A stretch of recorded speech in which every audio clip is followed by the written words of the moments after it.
Hello, ikaw din ako'y. Hi guys! May buntag sa tanan! Dire, gisogdan naglobong ang steel mating para sa ko. Ana mo, umabot na mini function hall dinhi sa Barangay Leon Garcia, Agdao.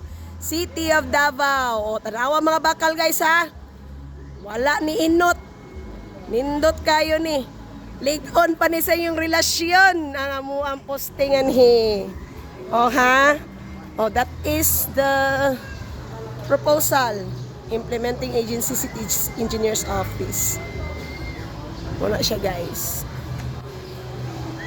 Ani ka bagtik ang mga project din sa City of Davao, Agdao, Barangay Leon Garcia. Soon to rise our mini function hall. Daghan kin tao makaano ani, maka-avail aning facility pohon. Ano siya? Nahinay na ni og tukod by on by mga pila ka months ani. How many months ni siya dapat mahuman? Target date, it should be March 23.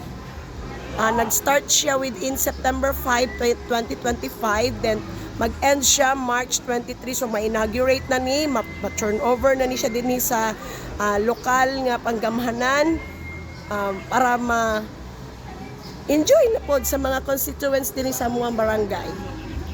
Og diri lang kutob.